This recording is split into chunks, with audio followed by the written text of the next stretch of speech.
Bonjour à tous. L'histoire de Marine que nous venons de découvrir en images et avec laquelle nous allons faire plus ample connaissance dans quelques minutes est loin d'être un quasi isolé. Bonjour Marine, merci d'être avec nous sur ce plateau.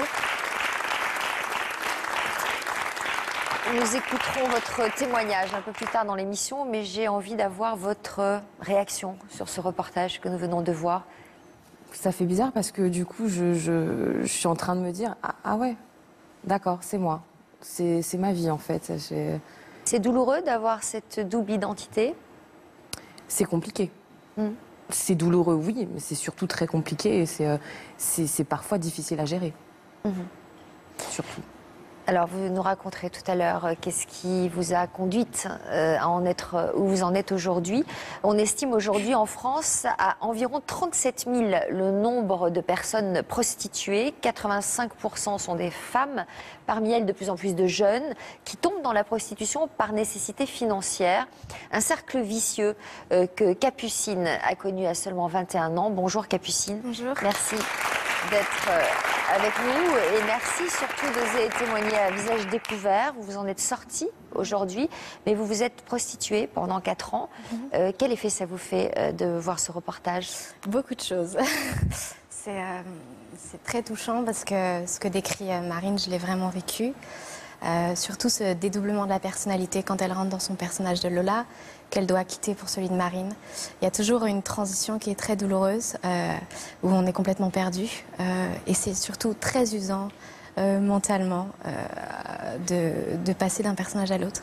Est-ce que votre famille sait que vous vous êtes prostituée? C'est un grand problème aujourd'hui dans ma famille. Je sors d'un bon milieu social. Mes parents sont catholiques, assez traditionnalistes. Ma mère a été informée assez rapidement. J'ai une relation très particulière avec ma maman. Elle s'est toujours beaucoup trop informée à mon sujet. Une maman... C'est vous qui lui avez dit? Non, pas du tout. Elle a cherché sur Internet. Elle a trouvé. Elle a cherché, elle a trouvé. J'étais assez naïve au début. Donc Elle avait des doutes alors pour chercher sur Internet? Elle avait des doutes, bien sûr. Une mère sait toujours ce que fait sa fille. C'est toujours... Je pense qu'on connaît ses enfants et qu'elle connaissait sa fille et elle savait de quoi j'étais capable. Est-ce qu'elle vous sentait en souffrance à ce moment-là? Je pense qu'elle l'était bien plus que moi. Bien plus. Qu'est-ce qui vous a permis de vous en sortir? Je suis enceinte aujourd'hui. Je suis très heureuse. Et c'est ça, j'ai appris que j'étais enceinte et j'ai eu une prise de conscience énorme du jour au lendemain. Je suis passée d'une petite fille à une femme adulte. Et en apprenant que vous étiez enceinte? Tout à fait. Vous avez une sorte de déclic? Complètement. Mais j'ai compris que la vie, c'était pas ça et qu'il fallait passer à autre chose. Vous êtes enceinte de combien? 5 mois. Je suis désolée. Ça commence bien. Vous savez ce que vous attendez?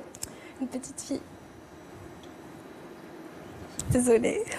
C'est normal d'être émue. C'est quand même une grande nouvelle que d'apprendre d'être enceinte. Et c'est normal aussi de passer du statut de petite fille au statut de femme. Frédéric Farigou qui est avec nous et qui va Bonjour. Commenter évidemment les témoignages de nos invités aujourd'hui. Comment vous décrypteriez l'émotion de Capucine?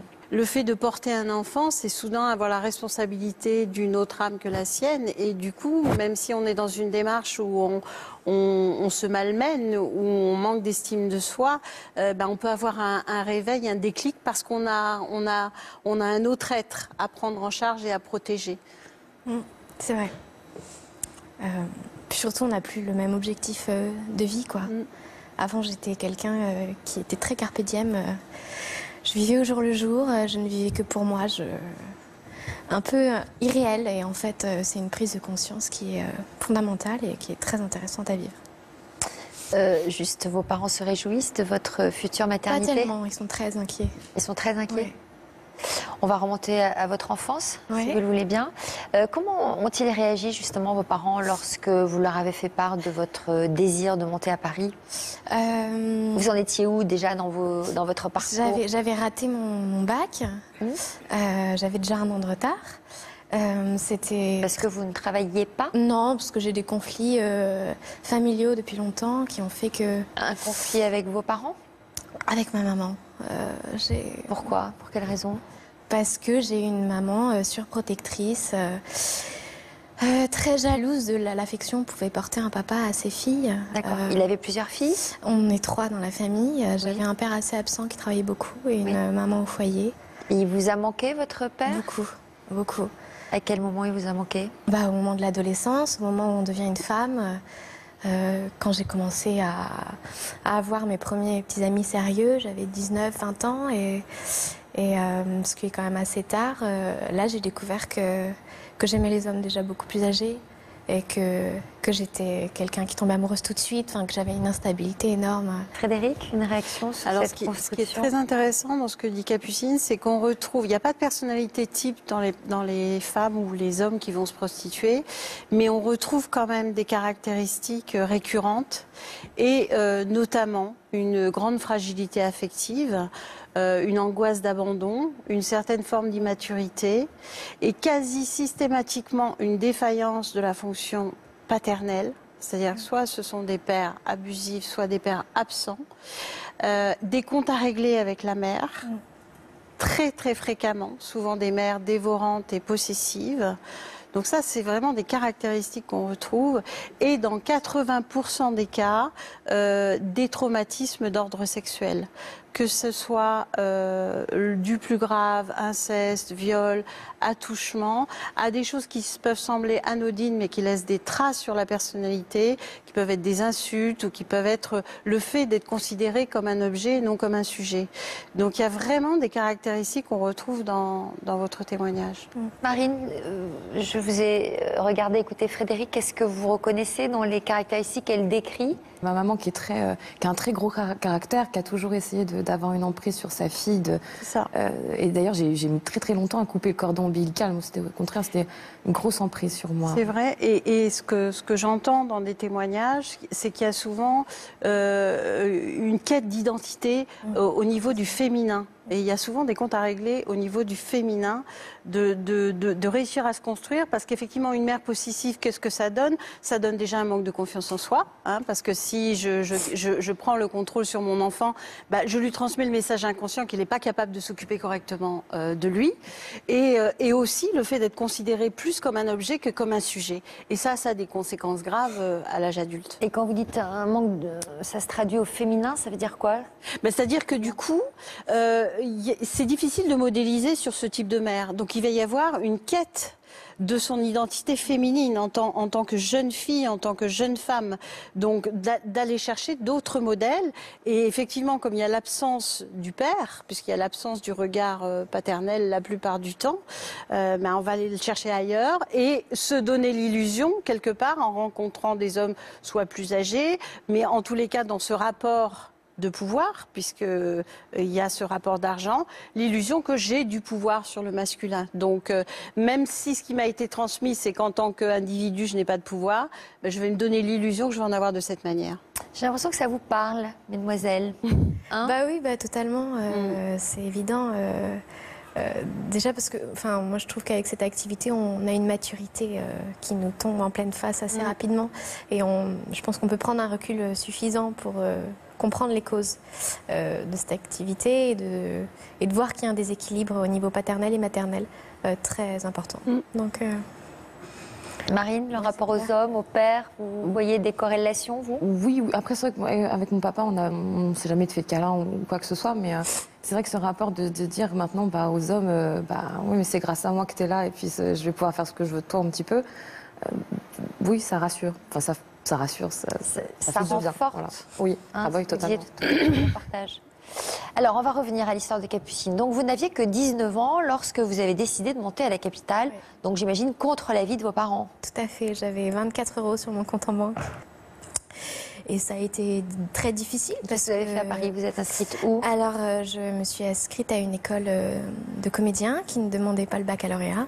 À côté de ça, j'étais jeune fille au pair à Paris, en fait. Donc, j'avais un appartement. Je gardais des enfants en fin de journée. Et je travaillais dans un fast-food le soir jusqu'à 1h du matin pour payer mon école, justement. Donc, ça a été un train de vie que j'ai tenu 2 ans, qui m'a beaucoup fatiguée. parce que finalement, j'étais dans un milieu où les gens sortaient beaucoup, faisaient beaucoup la fête, faisaient déjà un réseau professionnel.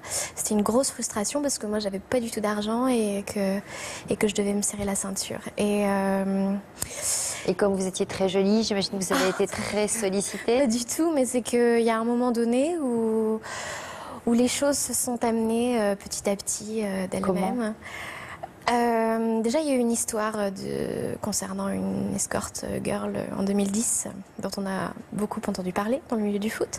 Je ne connaissais pas cette activité-là, d'escort girl. Je ne savais même pas que ça existait. Et j'ai commencé à m'y intéresser. Quoi, sur Internet? Alors, ça me faisait très peur. Ça me faisait très peur. Vous dites que c'est un métier ou une activité, là? Alors, maintenant, je le nomme en métier. Escort girl, hein, je parle de ça. Tout à fait. Ouais. Je le nomme en métier parce que je n'ai pas peur de dire les choses, et que j'ai arrêté et que je vois la réalité en face. Mais avant, je disais que c'était une activité occasionnelle. Donc, quand vous avez commencé à vous y intéresser, ça vous a attiré? Ça m'a attirée. Je trouvais que, parce que moi, je m'imaginais cette activité-là telle que je l'avais vue dans le scandale qui avait éclaté en 2010. Donc, très paillettes, très people, très c'est-à-dire les footballeurs et tout ça? Voilà, c'est ça. Beaucoup d'argent, beaucoup de facilité. C'est pas ça du tout. Quand vous y connaissez rien, moi, je suis pas rentrée par cette porte-là. Ça, c'est clair et net. Comment vous avez vécu justement votre premier rendez-vous? Alors déjà, peu après ce rendez-vous-là, j'ai rencontré... Enfin, moi, je ne sais pas ce qui concerne nos téléspectateurs. Moi, je ne sais pas trop comment ça fonctionne, en fait. En quoi ça consiste, en fait, cette activité de Après, chaque personne le vit de façon différemment quand elle met le pied à l'étrier. Moi, je l'ai mis d'une autre façon. J'ai rencontré une personnalité qui était très insistante, qui était plus âgée que moi, qui avait plus de 20 ans une de femme plus que moi. Un homme. Un homme qui m'a fait des avances. J'ai refusé à plusieurs reprises. Et puis un jour, il m'a dit... Mais tu sais, personnalité, c'est quoi? Quelqu'un de connu? Absolument. Et au bout d'un moment, il m'a dit, écoute, moi je te propose, c'est comme ça que ça se passe avec les jeunes filles, les jeunes comédiennes aspirantes, c'est comme ça qu'elles ont des mécènes ou des mentors, je te propose ça. Et ça me paraissait 100 €, mais ça me paraissait complètement fou, quoi. C'était 1 milliard pour moi. Donc j'ai dit non, puis un jour, quand on tend trop la carotte, le cheval il la mange. Donc j'ai dit ok, et j'ai essayé. Et cette histoire n'a pas poursuivi, parce que dans le monde des célébrités, il y a beaucoup de paillettes et de superficialité. Vous appelez ça une histoire? Vous avez l'impression d'avoir vécu une histoire avec cet homme-là? Alors, ouais. Il y avait des sentiments? Il y a eu des sentiments, bien sûr. Il y a eu une confiance des deux côtés. Il y avait beaucoup d'affection. Il vous payait quand même? Il me gâtait. C'était des cadeaux. Donc c'était pas tarifé, c'était des cadeaux. C'était tarifé. Mais venant de lui, la façon dont il l'a présenté, c'était je te fais plaisir, en fait. Donc il y avait un tarif et des cadeaux. Voilà, mais toujours glissé dans mon sac à main. De manière assez élégante. Tout à fait, très élégante. Pendant votre relation avec cet homme-là, est-ce qu'il y a eu d'autres relations? Non. Non. Que lui. Ouais. Donc c'était une vraie relation sentimentale. J'étais amoureuse, j'étais très très très flattée de l'histoire qui me tombait dessus. Mais ça devait être douloureux dans la mesure où vous étiez amoureuse, que ce soit rémunéré, si j'ose dire. Non, je ne l'ai pas vécu de cette façon-là. Avec du recul, bien sûr.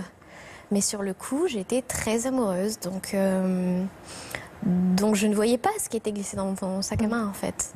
Pour moi, c'était comme un mari donne à sa Vous le compagne, voyez souvent, cet homme-là? Je le voyais assez régulièrement, oui. On ne vivait pas ensemble, mais j'avais accès à son appartement Plusieurs parisien. fois par semaine? Oui, tout à fait. Et puis, comme cette expérience m'avait marquée, là j'ai posté... Ça avait duré combien de temps? Ça a duré 3 mois et demi. C'est très court, mais il y a des relations qui sont très courtes, qui sont très intenses.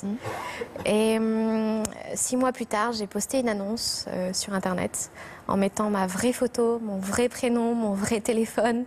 J'étais tellement naïve que j'ai jamais pensé que ça pourrait me jouer des tours par la suite, parce que ça m'a joué des tours... Mais vous le faisiez dans le but d'avoir des relations tarifées? Tout à fait, absolument. Absolument. Et voilà, et le premier rendez-vous a été totalement exaltant. Exaltant? Ouais, j'ai compris que j'allais passer par cette étape-là. Avec du recul, j'étais très jeune, très naïve, et je ne le referai jamais. Exaltant dans le sens où vous y avez pris du plaisir. Où j'aimais être la courtisane d'un homme qui me complimente. J'avais un besoin d'être complimentée fois 3000. Ça s'explique probablement, Frédéric. Ah bah oui, c'est clair qu'on entend dans le témoignage de Capucine les carences affectives et le grand besoin d'être reconnu par un homme. Et le manque de regard, effectivement, masculin. L'estime de soi. Vous perceviez que votre père était attaché à vous, il y avait un manque d'un regard masculin sur vous. Donc, effectivement, ça a pu faire prendre aussi certaines relations qui étaient quand même des relations tarifées, qui ont commencé comme ça, pour des relations amoureuses. Et effectivement, la viabilité n'était pas possible, puisqu'elles se sont instaurées dans le cadre d'une relation tarifée. Parce qu'à un moment, vous disiez non, et le fait que l'homme paye, quelque part, l'homme paye pour que la femme ne lui mette plus de limites, pour s'autoriser un peu tout. Donc, du coup, on n'est plus du tout dans une relation amoureuse, on est dans autre chose, mais plus une relation de pouvoir qu'une relation amoureuse. Complètement. Complètement. Ce qui est étonnant, c'est ce double regard que vous portez sur vous. Très ambivalent. Le regard de Capucine à l'époque et le regard aujourd'hui avec du recul. Oui, c'est complexe. À l'époque, pour mettre 4 ans pour en sortir, c'est pas que j'étais dans une galère financière et que j'en voulais toujours plus.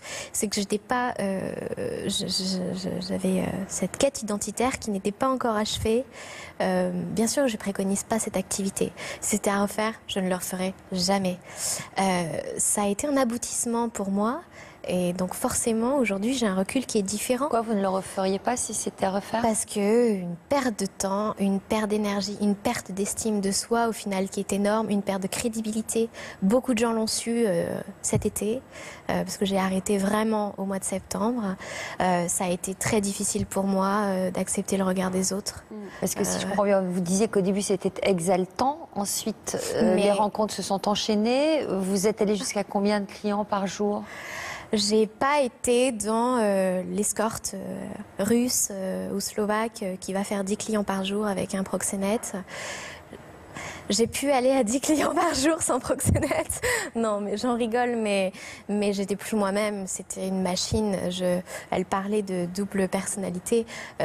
Mon double avait pris le dessus sur moi complètement H24. Vous allez peut-être me prendre pour une idiote, mais c'est quoi la différence entre escort girl et prostituée? Alors, avec du recul, c'est la même chose totalement. Pour moi, une escort girl se différencie sur déjà ses tarifs.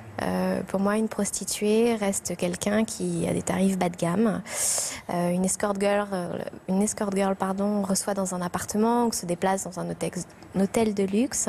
Une prostituée a un Mac, une prostituée dans la rue, une prostituée ne choisit pas. Et je pense que ce n'est pas du tout le même rythme de vie. Alors bien sûr, c'est poser un mot beaucoup plus soutenu sur une activité qui reste la même. Mais je ne me suis jamais considérée comme une prostituée. Et j'ai été très blessée les rares fois où je l'ai ressenti. Ouais, on sent qu'il y a comme un... le mot prostituée est une sorte d'insulte. Complètement. Complètement. Complètement. Frédéric, mais c'est bien ça le problème, c'est-à-dire que derrière ce joli mot d'escorte, en fait, c'est aussi une stratégie d'évitement pour pas faire face à la réalité que ça reste effectivement de la prostitution. Bien sûr. Et c'est ça qui est compliqué, c'est-à-dire qu'effectivement, il n'y a pas la violence de la rue, il n'y a pas la violence du proxénète, mais il y a la violence du fait de considérer son corps comme une marchandise, de vendre son corps. Parce que pour moi, et vous l'avez très très bien dit, ce métier n'est pas un métier. Ce n'est pas un métier de vendre son corps. C'est pas un métier. Dans un métier, on peut séparer, sphère publique et sphère privée. Là, il n'y a plus de séparation dans la sphère privée et la sphère publique. Et quand on dit c'est un métier comme un autre, ça voudrait dire, je sais pas, je prends l'exemple c'est comme si une prostituée était comme une boulangère. Non. La prostituée, c'est l'équivalent de la baguette, pas de la boulangère. Et c'est ça qui est inacceptable. C'est que du coup, ce qui est destructeur, c'est le fait de se considérer soi-même comme objet. Et c'est ça qui fait qu'avec le temps, même s'il y a le joli terme d'escorte, avec le temps, il y a les mêmes effets que de la prostitution avec de l'abattage. Et donc, il y a les conséquences qui sont la drogue, l'alcool pour s'anesthésier. La drogue, ça vous est arrivé? Oui, pas dans l'immédiat. J'ai commencé avec une de mes rencontres. Alors pareil, je ne me posais pas le mot client. Pour moi, c'était une rencontre. Il m'a fait goûter et je suis tombée dedans à des doses dramatiques. Ça. Et plus j'en prenais, j'ai pris de la cocaïne. Je ne fumais pas, je prenais de l'alcool aussi parce que la cocaïne est un psychotrope. Et c'est ça le problème, c'est-à-dire qu'à un moment, les effets sont les mêmes. C'est-à-dire qu'il y a une destruction de l'estime de soi, il y a une dévalorisation de soi, il y a de l'humiliation parce que ça reste une violence dans ce rapport humain. Donc la violence, elle est là. Et à un moment, effectivement, il y a beaucoup, très souvent, de recours à des drogues et à de l'alcool pour s'anesthésier et supporter l'inacceptable. Complètement. Qu'est-ce qu'on voit là derrière? Oh mon Dieu. C'est mes journaux. J'ai tenu des journaux intimes pendant 4 ans où à chaque fois je marquais les clients, leurs numéros, ce qu'ils faisaient dans la vie. Puis surtout, je marquais mes consommations, comment je me sentais, ce que je faisais. Donc il y a des fois, c'est mis un petit peu avec l'instant du moment. J'ose même pas le relire parce que j'ai pas relu. En haut, c'est quoi? C'est le gain du jour? C'est ça, tout à fait. Alors, il y avait des semaines où je me bradais parce que je n'avais pas notion de ce que je faisais et que... C'était quoi, vous brader? 250 €, ça veut dire que... Ça, c'était de la braderie? Ah, complètement. Par réglo. Donc, par réglo, ça veut dire que... En fait, moi, pareil, j'étais quelqu'un qui a des principes à la base.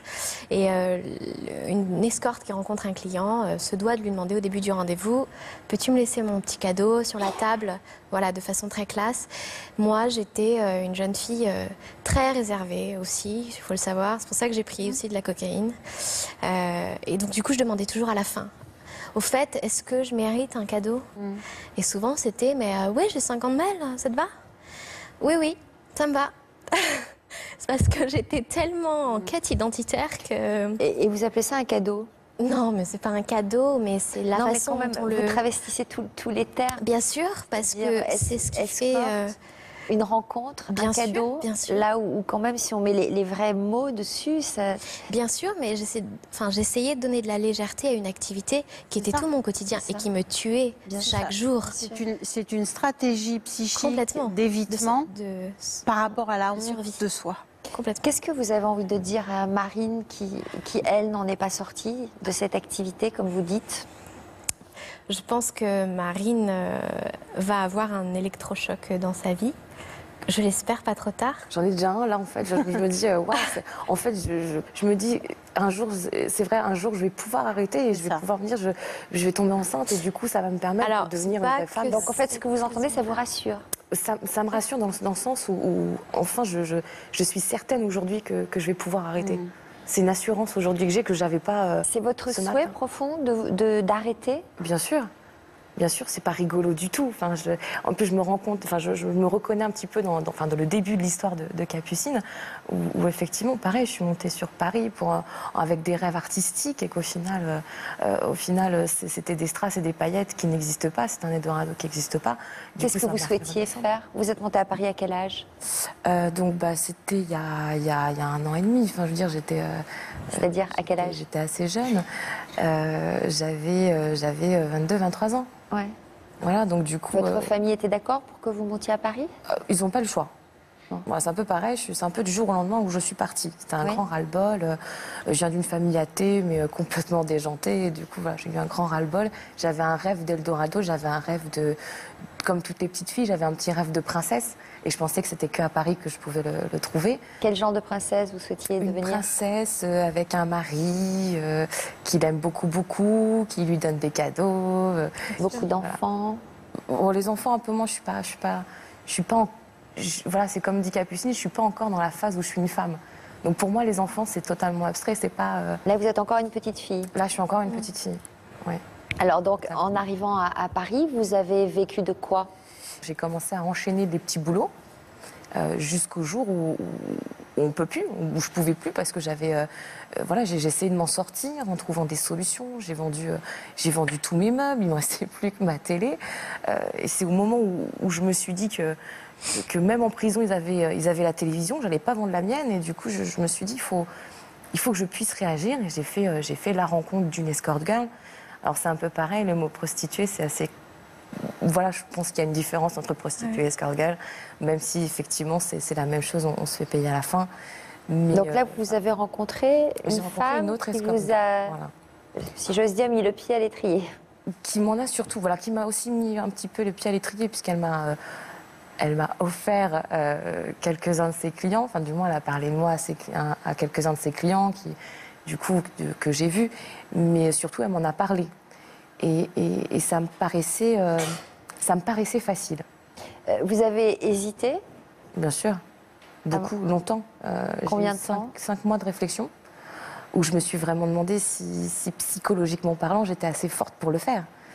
Après, faut se rendre compte quand même que, comme je dis dans le reportage, j'ai l'impression d'être schizophrène. J'ai l'impression que j'ai 50 personnalités. J'en ai une qui va être, donc Marine, qui va être assez timide, assez réservée, qui parle pas beaucoup d'elle. Et d'un autre côté, j'ai Lola qui a un très gros caractère et qui arrive à obtenir tout ce qu'elle veut, entre guillemets. Ça vous faisait la même chose, Capucine? Vous êtes émue en l'entendant, hein?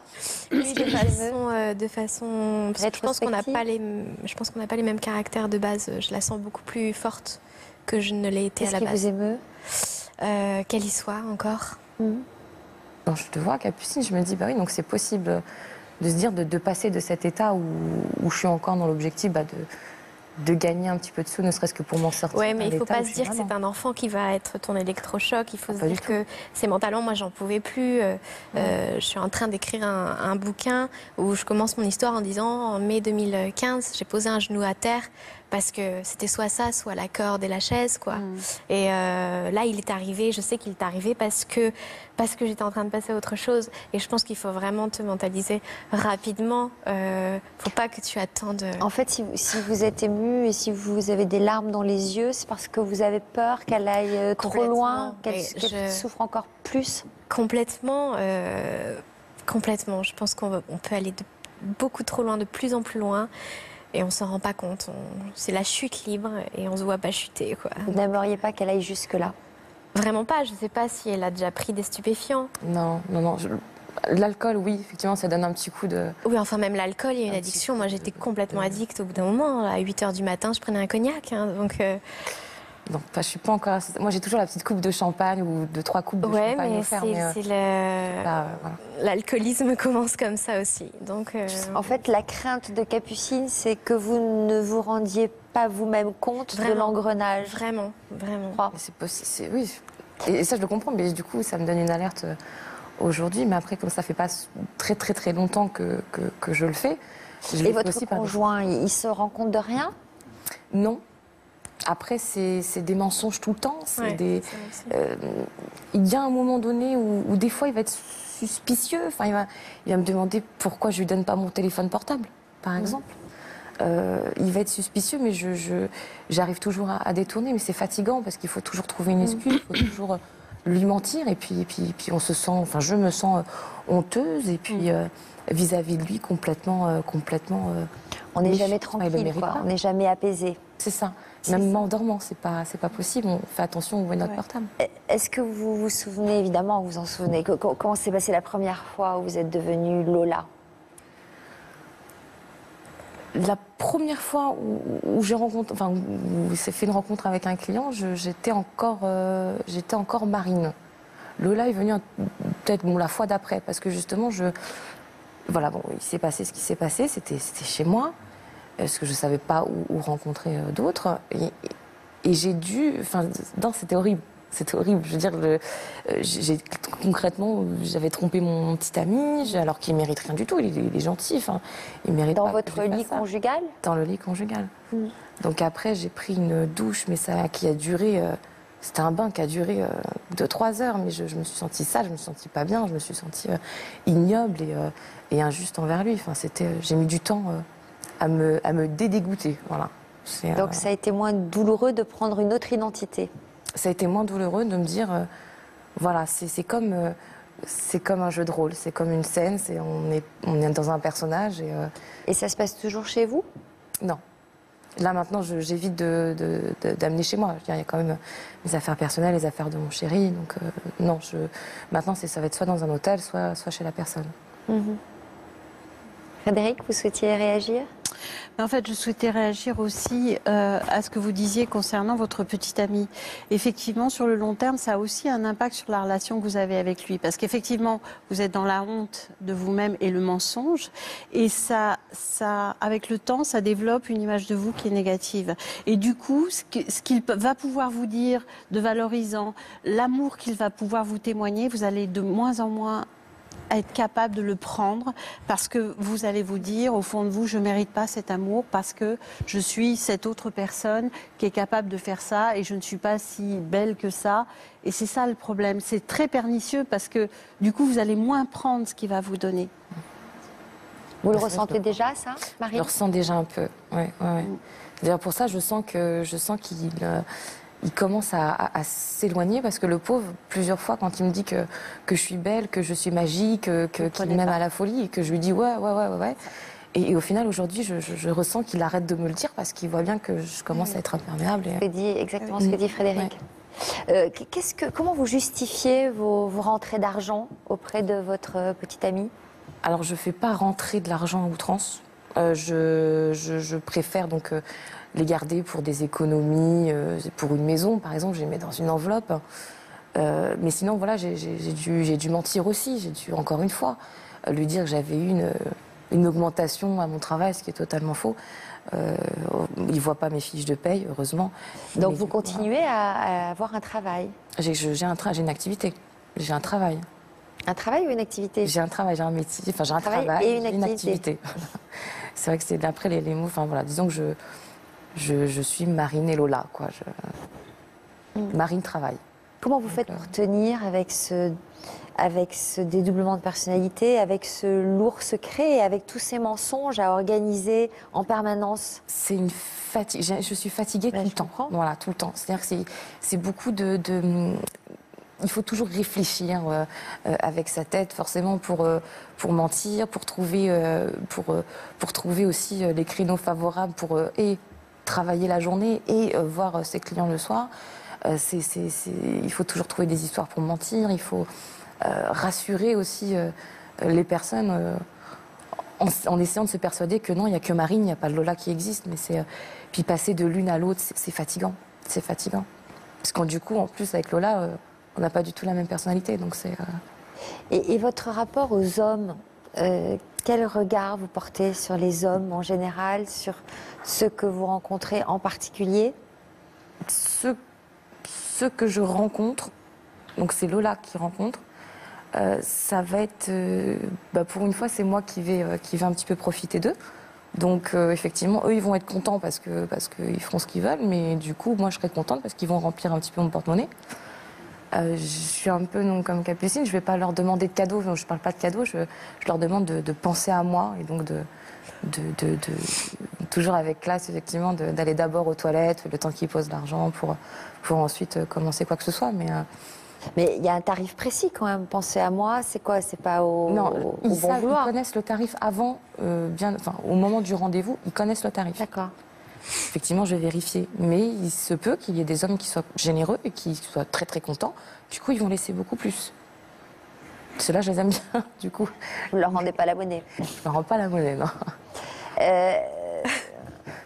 Vous dites que vous n'acceptez pas les cadeaux, vous? Non, si, c'est pas ce que je dis. Je dis que je ne parle pas en leur disant « laisse-moi un petit cadeau ». Bien évidemment, les hommes font des cadeaux, ça c'est...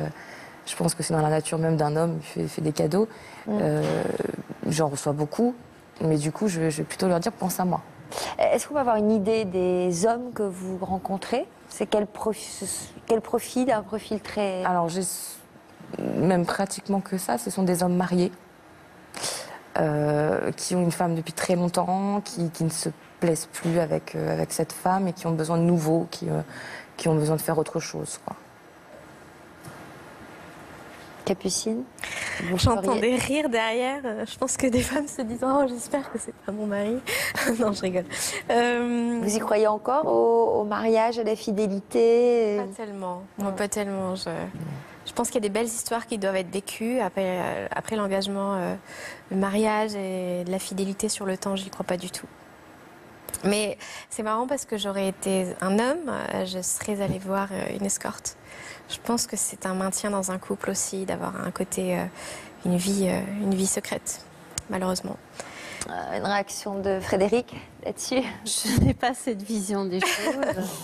Parce que en fait, le problème, c'est que la prostitution, elle est basée sur ce genre de croyances et de postulats selon lequel la sexualité masculine et les hommes seraient incapables de gérer leur frustration.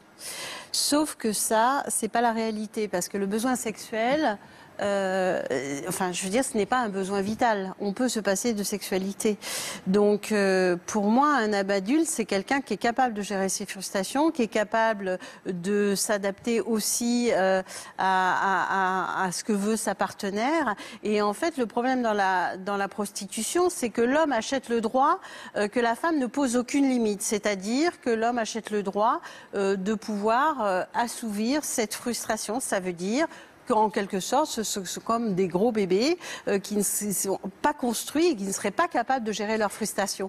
Donc c'est pour ça que moi, ça me dérange beaucoup qu'on cautionne la prostitution en se basant sur ces arguments. Alors moi, je la cautionne pas. Je pense que le monde actuel aujourd'hui est basé sur le pouvoir, l'argent et le sexe. Et je pense que malheureusement, on vit dans un monde très machisme aujourd'hui, très machiste aujourd'hui. Mais je ne cautionne pas. Hein, mais... Non, mais je sais bien. Mais je pense que tout comme mais je trouve que c'est... Je veux dire, pour moi, c'est une forme d'esclavage moderne. Donc, tout comme l'esclavage, à un moment, a été aboli, je fais partie de ces gens qui croient qu'effectivement, la prostitution aussi pourrait être abolie. Et si effectivement à un moment on n'y croit pas, on continue d'entretenir des croyances. C'est comme j'entends souvent dire c'est le plus vieux métier du monde. Mais ça aussi c'est une manière de cautionner quelque part, c'est inéluctable et du coup c'est une manière aussi de cautionner la prostitution.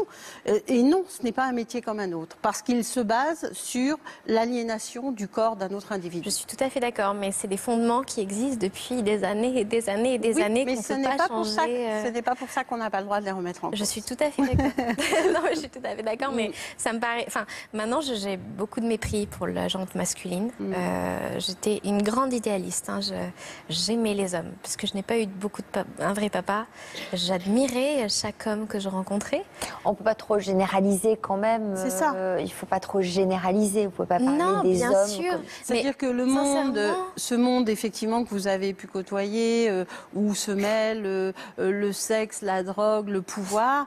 C'est pas non plus le monde dans sa globalité. Alors c'est ce que tout le monde me dit, sauf que dans les rencontres que j'ai faites, c'est vraiment monsieur tout le monde auquel vous n'auriez jamais pensé.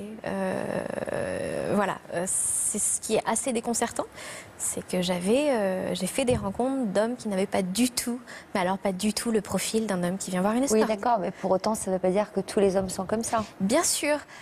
Enfin, il faut se poser la question. Et ça veut dire aussi que en comprenant pourquoi on a eu ce parcours qui nous a amenés à cet épisode de prostitution, pourquoi par rapport à sa propre histoire, eh bien, on a été à un moment dans le non-respect de soi, le manque d'estime de soi tel qu'effectivement on en est arrivé à penser qu'on pouvait considérer son corps comme une marchandise. Donc le fait de comprendre ça et de travailler ce que vous faites, d'ailleurs, et moi j'ai beaucoup d'admiration pour le fait que vous soyez venu témoigner aujourd'hui, mais vraiment, je trouve ça hyper courageux parce qu'il y a tellement de préjugés et d'a priori sur cet univers que vraiment je veux vous reconnaître pour ça, et Marine aussi. Hein. Donc, du coup, j'ai perdu le fil. Mais non, mais c'est une activité qui est très complexe et maintenant que je prends avec beaucoup plus de recul, qui m'a beaucoup apporté, mais qui m'a totalement détruite. Oui, je reprends mon fil sur l'histoire du respect de soi, qui fait que aussi, si je vais me respecter, je vais changer de type de rencontre. Et du coup, je vais rencontrer certainement, et je vous le souhaite, des hommes qui sont dans le respect aussi de la femme et de la relation. Alors j'espère que le papa de votre fille est dans le respect de vous. Nous ne sommes pas ensemble. Alors, comment ça s'est passé? C'était l'une de vos rencontres? Pas du tout. C'est une personne que je connais, qui avait déjà quelqu'un dans sa vie, qui est un ami-mour. Qui est un ami-mour. C'est ami-mour un ami avec qui j'ai eu quelques petites rencontres charnelles de temps en On temps. appelle un sex friend. C'est ça, absolument, de façon En anglais, quoi. détournée. C'est plus joli, ami-mour, finalement. C'est mignon. C'est un ami-mour. En fait, non, j'ai arrêté au mois de septembre totalement cette activité parce que je suis tombée amoureuse de quelqu'un. Ça m'était jamais arrivé. Lui? Pas lui. Je suis tombée amoureuse de quelqu'un, ça n'a pas marché. Une personne du milieu artistique, pareil, une vie compliquée. Et... Marié? Non, pas du tout. J'y ai beaucoup cru, ça n'a pas fonctionné et cet ami-mour a été là pour me consoler. Et c'était la fois de trop. Mais je conçois pas, c'est marrant, je pense qu'on peut avoir un enfant qui soit très sain et équilibré sans pour autant être dans un foyer de parents mariés, etc. À partir du moment où les gens se respectent, c'est une personne qui me respecte et dont je respecte la vie aujourd'hui. Mais est-ce que votre enfant aura un père? À l'heure actuelle, c'est très compliqué. Nous sommes en pourparlers, mais je pense que ça va très bien se terminer.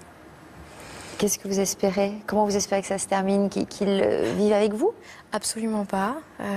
Non. C'est quoi alors très bien se terminer? Que cet veut dire enfant quoi connaisse son papa. Parce que j'imagine que vous avez envie que votre fille profite de l'attention d'un père et de la tendresse d'un Bien père sûr. que vous n'avez pas. Alors oui, mais quand on a passé 4 ans à satisfaire les maris des autres, s'il y a bien une seule chose dont on n'ait pas envie, c'est d'avoir un mari. Aujourd'hui, je ne me vois pas en couple. C'est difficile d'être une mère célibataire, je sais ce qui m'attend. Je souhaite que cet enfant soit reconnu et je sais qu'il le sera. Et voilà, et qu'il y ait un respect entre deux personnes. Donc il y a quand même beaucoup de boulot de reconstruction. Ah bien sûr, rien n'est acquis. De Mais retrouver franchement, le fait d'oser venir témoigner Ouais. à visage découvert, chapeau. Parce que c'est un... Voilà, disons qu'avant, je ne nommais pas mon activité. J'avais honte, je mentais. Qu'est-ce que tu fais dans la vie? Je suis étudiante. Je commence déjà à bosser pour la télé. Et en fait, ça s'est découvert, ça s'est su, cette activité cet été. J'ai donné des bâtons pour me faire battre, pour que les gens trouvent c'est que j'ai laissé des traces. Et à partir de ce moment-là, j'ai dit, bah oui, c'est vrai. Mais maintenant, c'est terminé. De quels gens vous parlez là? De votre famille? Non, vos de mon proches entourage professionnel ou artistique. Je végète pas mal dans le milieu artistique. Et voilà, ça Pourquoi s'est vous dites su. que vous végétez? Parce que j'ai beaucoup d'amis dans le milieu artistique que j'aime beaucoup. Et... Donc vous évoluez, vous végétez pas. Végéter, Non, mais parce qu'on non, pas ça a une végéter. connotation j'évolue. négative. Non, c'est vrai. J'évolue parce que j'ai des projets artistiques qui sont en Quel travaux. projet vous avez? J'ai écrit un bouquin par rapport à mon carnet de bord que j'ai tenu depuis 4 ans. Parce que je veux me battre contre ce préjugé qu'on peut avoir. Moi, je sors d'un bon milieu. Mon père était un aristocrate. Et j'ai vraiment envie d'écrire ce bouquin qui, j'espère, va paraître dans l'année. Alors justement, vos parents, là, ils ont réagi comment quand ils l'ont su, quand vous avez parlé de cela au grand jour? Ils vont voir l'émission. Alors déjà, j'espère qu'ils vont pas la voir. Et deuxièmement, ils sont pas du tout au courant. Quand ils sont pas du tout. Non, ils sont pas au courant que je suis ici, présente aujourd'hui. Non, mais ils sont au courant de votre activité pendant toutes ces années? Oui, mais c'est un tabou, on n'en parlera jamais. Et ils m'en ont jamais parlé. Vous les voyez plus aujourd'hui? Je les ai pas vus pendant 5 ans, enfin pendant 4 ans. Je les ai vus à Noël. Est-ce qu'ils vous entourent maintenant que vous attendez un enfant? Non, c'est très difficile. C'est très difficile, il y a quelque chose qui s'est cassé. De par ma faute, de par la leur, je ne sais pas. Mais j'ai compris que il y a des choses qui ne pourront jamais se reconstruire. Donc aujourd'hui, il y a ce livre que vous souhaiteriez écrire. Oui. Et puis, c'est quoi l'autre projet artistique? J'ai un one-woman show que je suis en train d'écrire aussi, parce que mine de rien, cette activité, si je l'ai portée pendant 4 ans, c'est que j'ai eu un recul nécessaire grâce à l'humour. Ça m'a permis de... Il y avait des situations qui étaient tellement cocasses et tellement ridicules et tellement drôles que je les ai pondues sur papier et qui, avec, à mon avis, beaucoup de justesse... Donc, vous allez faire un one-woman show sur ce sujet? J'aimerais beaucoup. Mais maintenant que j'ai arrêté cette activité est clos pour moi et je peux en parler. Parce que je pense que quand on est encore dedans, on n'est pas assez objectif, quoi qu'on en dise. Quoi. On n'est pas On n'est pas assez objectif sur soi, sur son évolution, sur ce dont on rêve par la suite. Et je suis contente d'avoir passé cette étape-là et de me tourner vers autre chose, même si c'est très difficile. Alors nous, on se tourne vers Marine, Oui. qui écoute très attentivement. Hein, Non, bien sûr, Tout ce que c'est intéressant de Capucine- savoir le après. Mais du coup, enfin non, oui, d'un côté, effectivement, c'est vrai quand on est en plein dedans, on se rend pas compte, bien que je me dégoûte. Enfin voilà, ce que peut faire Lola, c'est pas rigolo et je m'en veux, mais tout ce que je peux de me faire toucher par d'autres hommes que mon petit ami. Maintenant, c'est vrai que j'ai pas eu le choix. Il y a un moment donné, j'étais dans une impasse et je me suis dit qu'il fallait que je fasse quelque chose, sinon j'étais dans la rue concrètement, et pas pour faire prostituée, pour y habiter. Mais aujourd'hui, vous dites toujours que vous n'avez pas le choix? Aujourd'hui, je suis encore dans l'optique de dire il faut que je le fasse encore un petit peu si je veux vraiment arrêter définitivement et pas retomber dedans. C'est là où il y a le danger, non? C'est de se dire qu'il faut toujours continuer pour pouvoir mieux s'en sortir, et à force on continue, il y a une sorte d'engrenage. Après, moi, je ne connais pas les motivations vraiment à la base de Marine, si c'est financier. C'est financier, c'est vraiment strictement financier. Moi, ça me paraît surprenant parce que je pense que je vois ce que j'ai pu gagner en une journée quand j'ai voulu me faire violence et me dire voilà, là, il faut gagner ce mois-ci 15 000 balles.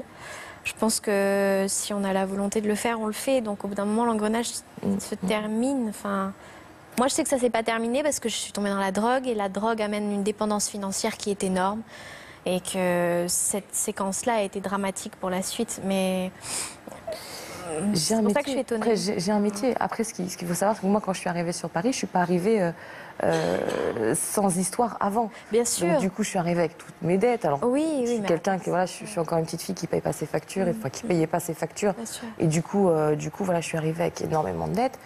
Quand je suis arrivée sur Paris, j'ai essayé de les payer, mais il fallait aussi que je vive. Et la vie étant très chère sur Paris, et ça, je ne le savais pas. Il fallait aussi que je puisse manger, que ça, manger, et puis payer les factures qui arrivaient le jour dit. Donc c'était assez compliqué. Mon petit ami qui a absolument aucune notion de l'argent, pour lui, il travaille dans le monde de la nuit, donc il s'en fout. Pour lui, ça paye, il s'en sert même pas, il s'en fout. Voilà, il sait même pas qu'un frigo, ça se remplit avec de l'argent. Enfin, il faudrait peut-être commencer par là pour vous en sortir, d'être avec un petit ami qui ait peut-être une notion de l'argent et que vous n'ayez pas, vous, à tout assumer. Si vous arrêtiez cette activité, ce serait un manque à gagner de combien par mois? Je fais pas encore, comme on dit, je fais pas encore mon billet avec. C'est-à-dire que ça fait 9 mois que je le fais et j'ai pas l'impression de gagner beaucoup d'argent. Là, je vais être... par mois, je vais être à 1000, 1500. Ah oui, donc autant faire un boulot à côté, quoi. Sincèrement. Et aussi se dire, justement, c'est peut-être par immaturité de ma part, de la part de mon copain, peut-être on aurait à travailler ça ensemble et à justement grandir pour se dire... il ne faut pas que vous assumiez tout. Il faut aussi que vous le responsabilisiez du fait que, voilà, il est bien content que le frigo soit rempli, mais sans savoir l'origine. Donc ça, c'est problématique parce que c'est une fuite en avant, en fait. Et effectivement, le risque, du coup, c'est qu'il découvre un jour et puis que ça fasse exploser votre couple. Mais c'est surtout que vous n'acquérez pas une maturité pour vivre un couple vraiment dans la réalité du couple, c'est-à-dire que les deux prennent en charge ce couple et pas lui se laisser porter sans se poser de questions sur l'origine de l'argent. C'est comme si vous faisiez ce que vous voulez des hommes que vous recevez lors de vos rencontres, mais que lui fasse ce qu'il veut de vous, un peu, quoi. De mon petit ami?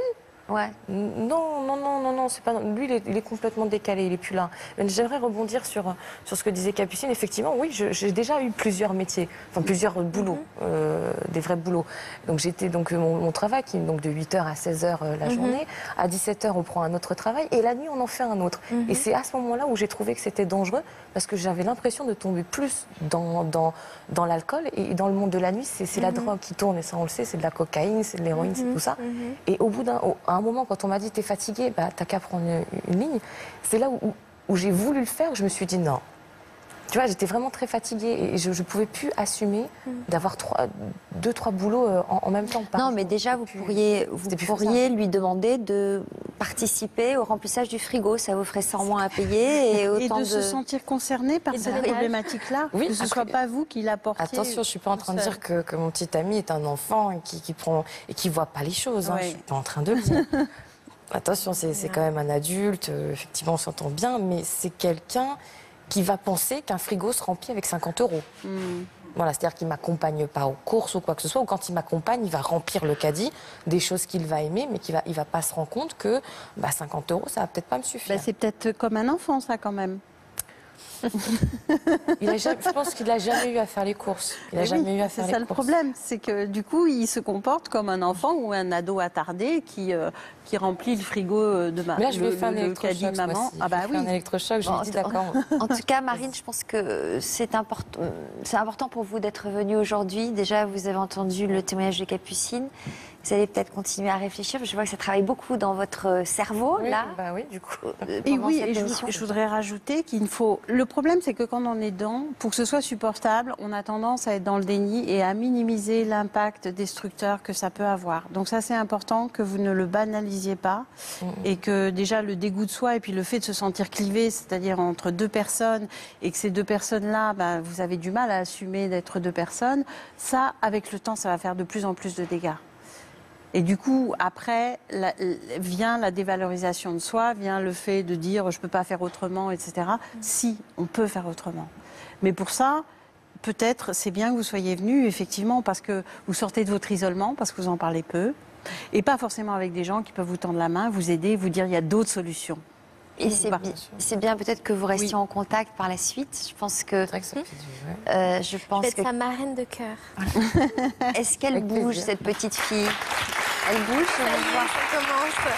Ça commence la semaine dernière, ça a commencé. Elle a dû réagir aux propos de sa maman pendant l'émission? Je pense qu'elle incite sa maman à avoir des propos de maman, surtout. Et alors, quels propos sa maman va lui tenir? Quelles sont les valeurs que sa maman va lui transmettre? Moi, j'ai eu des valeurs très ambivalentes, assez strictes et en même temps assez... hyper laxe sur d'autres. Ouais, moi, je pense que vous avez été blessée parce que vous avez entendu. Oui, ça c'est sûr. Moi, je souhaite que mon enfant soit bien dans ses baskets. Je crois que c'est la base aujourd'hui dans le monde actuel dans lequel on vit. Il faut être heureux et se sentir très bien et se sentir épanoui, quoi. C'est vraiment, quel que soit son métier, il n'y a pas de sous-métier aujourd'hui. Et je crois que j'aurai des belles valeurs à lui transmettre. Vraiment. Vous viendrez nous la présenter? Oui.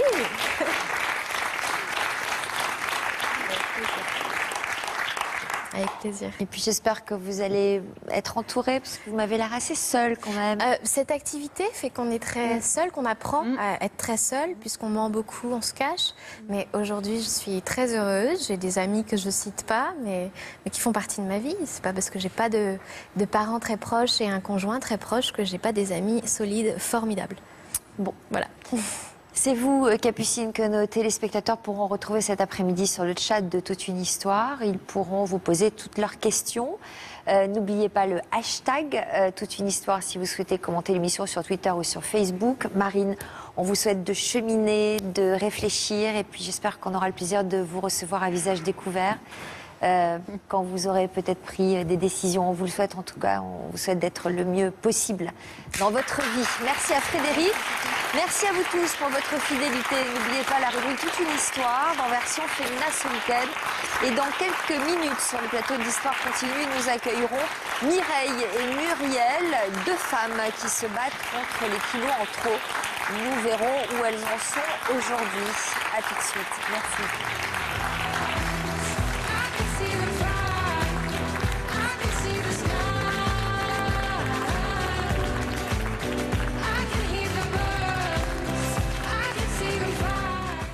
Aujourd'hui, dans l'Histoire continue, deux femmes vont se lancer un défi, perdre leurs kilos en trop. Malheureusement, la vie a fait que j'ai perdu deux personnes qui m'étaient très chères. Je me suis complètement laissée aller, j'ai fait n'importe quoi. J'ai repris tout le poids que j'avais perdu. Après avoir perdu 26 kilos, Mireille en a repris plus de 30. Et depuis, elle veut maigrir durablement. Quant à Muriel, elle ne supporte plus ses 115 kilos à seulement 25 ans. Je suis pas bien dans ma peau, donc c'est pour ça que je prends du noir, des choses longues, des fois même un peu grandes. J'aime pas mon corps. Elle a donc décidé de se faire opérer. J'ai un petit peu peur. Mais bon, d'être comme ça, de toute façon, c'est pas bien non plus, donc... Si Muriel a peur, c'est également vis-à-vis de son compagnon. Oui, ça, j'ai peur que tu me plaises plus physiquement. Oui, bah ça, on en a déjà parlé. Moi, je préfère les femmes avec des formes. Ça, je te le dis. On peut être mince avec des formes aussi. Hein. Ah. Le premier round du combat de Muriel et Mireille contre les kilos, ce sera dans quelques minutes. Bientôt, au sommaire de toute une histoire,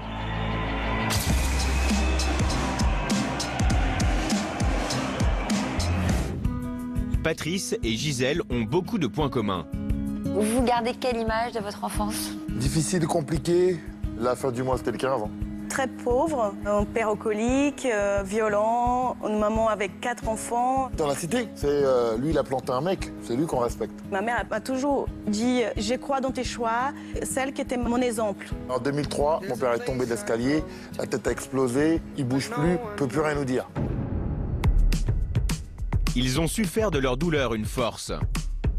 J'ai toujours pris chaque opportunité en disant « ça va être pour m'en sortir, ça va être pour aider ma famille qui n'a pas cette opportunité ». Et je faisais rien, j'allais pas au bout des choses. Quand je voyais que mon père gardait encore le sourire et qu'il résistait, parce que c'est un enfer ce qu'il vivait, il disait « mais tu sais tout faire, t'as tes 2 bras, tes 2 jambes, tu fais pas ». Il m'a dit « ok, bon là je vais reprendre l'entraînement, go ». Ma mère, elle ne voulait pas que je parte de ma ville et j'ai dû me bagarrer pour qu'elle croie en moi. Je dis « maman, c'est l'unique chance de sortir de tout ça ». Et je suis partie et tout a commencé pour moi. Et ils ont pris une très belle revanche sur la vie. Si aujourd'hui on est là où on est, c'est parce qu'il y a eu du boulot derrière. On a cru et on a bossé. J'ai tourné dans les telenovelas, j'ai fait des films, j'ai acheté la maison de ma famille. Et heureusement que j'ai vécu comme ça, sinon j'aurais pas pu finir comme je suis. 8 fois champion du monde de kickboxing, 4 fois champion du monde de boxe thaïlandaise. En fait, je suis 12 fois champion du monde.